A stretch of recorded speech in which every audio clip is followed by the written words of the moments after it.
What up? What up? How's everybody doing? Um, just want to thank anybody that's been watching the videos, seeing any, the stories and whatnot, any of my posts. But we've got a couple of questions, and I'm excited to answer any. Like I said, give my input. I'm not an expert here. I'm not the, you know, I'm not the guy that knows everything, but I have a lot of experiences, and these are a couple of questions that I'm comfortable answering. You know, and So I'll do them each in separate videos. And that way I won't take too long on each video and whatnot. But one of the first questions is you've worked a lot of different functions. I'm curious to know how big. I'm curious to know how in big warehouses with 10 plus docks, how do they usually track inbound slash outbound trailers slash containers and know which docks are free? The simple answer, to be honest, in my opinion, is yard checks. And so basically, when I was maybe at my third warehouse, I wasn't on the road yet. I was working, still somewhere in LA. Um, my boss, he would do yard checks. And when I became a receiver, with time, he he asked if there was anybody else that wanted to do yard checks. Cause I'm sorry, it wasn't him. Well, he did the yard checks, but he would have a guy doing it for him. So there was a gentleman that would just come in strictly for that. I think it was at 4 in the morning, and the goal of these yard checks were basically before the receiving clerk comes in and before the receivers come in, we're gonna get everything that's on the yard and know exactly where it's at. So with time, uh, he was looking for somebody else to do it, and he was looking for us, one of the receivers, to come in and do it. And I volunteered. He said that I think our regular time to come in was around 5 or 6, but he said if anybody came in and do it, they can come in, do a couple of extra hours, and if not, just go ahead and leave earlier than everybody, since you're coming in earlier. So I went ahead and I took it, and so the way I would do it, you go in and you start either on the yard or on the docks, meaning on the inbound dock or the outbound dock, the receiving dock and the loading dock. Personally, the way that I would like to do it, I would start off with whatever was on the yard first, and then go ahead and make my way to the dock doors. So we did this every day. Every day that we were coming in. Once again, this was earlier than the receiving clerk. That way, by the time she got there, she could just go ahead and type everything in. So I'd literally go around to each trailer and every container that was on the yard. If it had a seal, you know, like a lock, like a seal, it's obviously full. You'd bang on it just to double check. You feel like a tough, like a tough hit. That means it's full. If you hit it and you hear an echo inside, it might be halfway empty, it might be fully empty, but as part of the yard check, you physically check. So if there's no seal in it, open it up and check if it's empty. Because sometimes, for some reason, it didn't only happen there. I'm sure it happens all over the place that people just take out a half container that's half unloaded and for some reason put it in the yard. Don't ask me how or why, but I mean, you've seen it happen. I've seen it happen before as well, and you see it happening. So it might be an accident. It might be that container was due to unload within the next 5 days, and for some reason they started unloading it early, so they need another container unloaded. Because all those little details come into play when unloading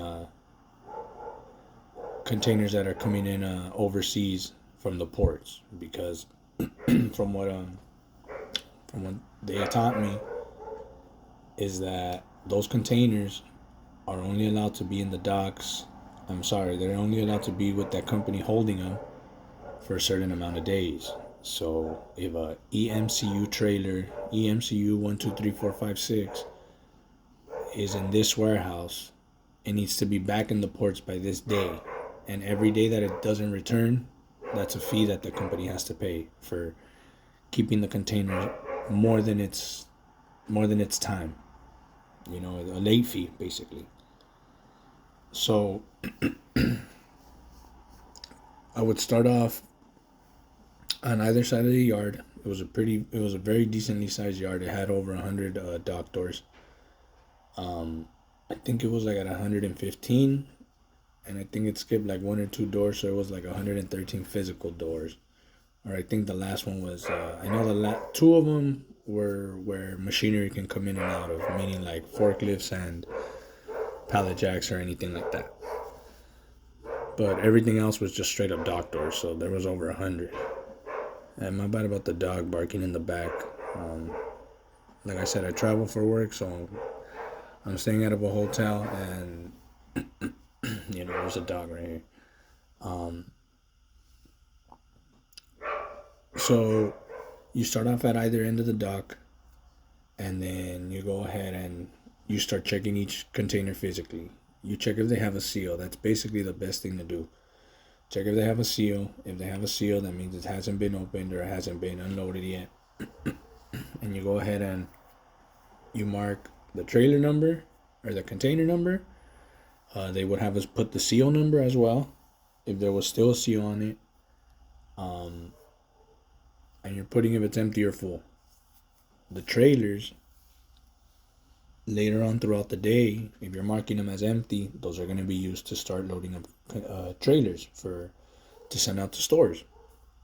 So that's why I would mark the empty and the full ones as well. Most of them wouldn't have any merchandise from the day before or anything. If they had anything, it would be backhaul, or maybe like a transfer, meaning that the company has another warehouse close to it and they're just moving merchandise from one warehouse to the other. If one warehouse has a little bit more or anything like that, so you mark it as what it is. They were called drops. The company employee, the yard goat, would go pick one up from the other company, bring it over here and drop it off in the yard. And eventually with time it had to be unloaded. So that's why you have to check those as well. Same thing when it comes to the container seals. Like if those have a seal, the containers, then it's basically containers coming overseas and you have to unload them by hand. Some of them do come in pallets, but I mean a lot of them do come with overseas stuff that's on the floor, floor loads. So you basically make your way around the whole yard and you're writing everything physically down one by one, checking everything. After you do that, you go ahead and you make your way to the docks. It just depends on whatever side you end off on. There's no right or wrong way to do it. The main goal is to make sure that you're going to each container. That way when you give it to the clerk, she knows, she writes down everything. So then you would make your way to the docks, and then you're putting inside what's empty, what's full. Same thing, because from the day before, let's say night shift, at the time I was working morning shift, so they had someone in the night shift, another yard go basically taking containers in and out the docks or trailers or just anything that was being unloaded or offloaded or loaded or just anything. And so I would just go ahead and do it again just to make sure that by the time that we got there, we knew exactly what was in each trailer door, because if they put 10 empty trailers and they only used 8, that means there's still 2 in there that are good to use. So you go ahead, write their trailer number, you put the dock door that it's on, and you go ahead and report it empty. You make your way to the other side, to the inbound side. Now here, once again, it depends. You're gonna have either both containers and trailers, or trailers. It just depends on the warehouse. That's really what it is. It just depends on the warehouse. If it's known for unloading a lot of floor loads, then more than likely on the inbound side there's gonna be a lot of containers, and on the other side there's just gonna be a lot of trailers. Basic. They come in, any live loads, they unload them as fast as possible, and and the drivers are on their way. There's really, if door 87 is open, dock door 87, they tell the live load driver to go ahead and back up into 87, and the receiver receives his load right away, and whoever's assigned to unload it. So you just go ahead, make your way around. And same thing with the containers. You write down the whole container, EMCU 12345 or whatever it is, same thing. And you're checking if it's empty or full, because sometimes at the end of the day, since I was leaving early before all the other receivers, by the time that I would leave, some guys weren't done yet, and then since they would stay an hour over, they'd finish it within that time, and they would finish those containers. At the time, they really wouldn't focus as much on the inbound side. So that's why I kind of went and did the yard check every day, because and on top of that, just to not trust each shift, because sometimes they would fuck up, sometimes we would fuck up. It's not a perfect warehouse, so you always want to make sure that at least you're physically double checking and making sure that your day goes smooth. You know what I mean? So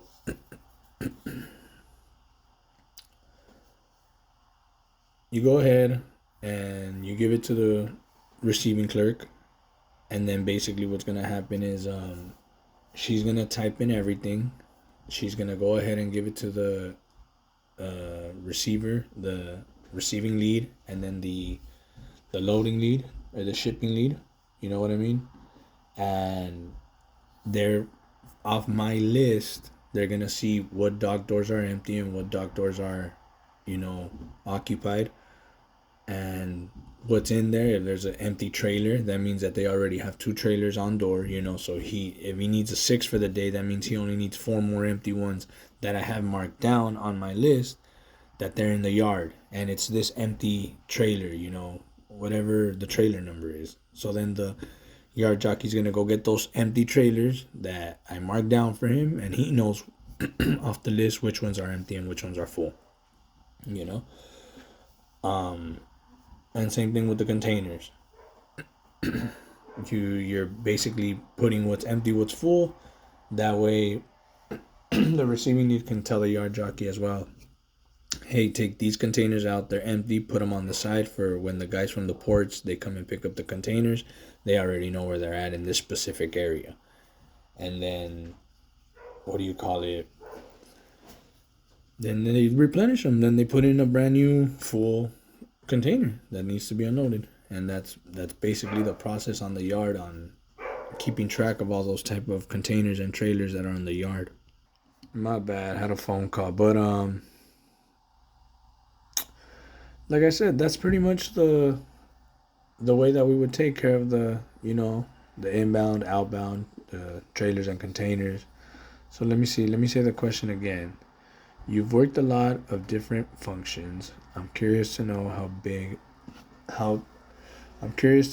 in big warehouses with 10 plus docks, how do they usually track inbound, outbound trailers and containers, and know which docks are free? So yeah, basically I think I answered it right in a cool way. Kind of went all the way around, and I did the yard check. I was marking down everything physically every day, checking which containers and trailers were free, what dock doors were free.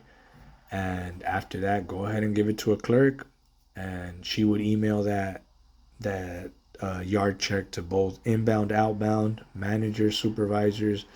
That way everybody knew exactly what was going on for the day. Um, so I hope that answers your question. If you have any extra questions, just go ahead and let me know. I'm happy to answer as much as I can. Like I said, I'm not the biggest expert, but I can always try to just give my input. So I hope this audio helped.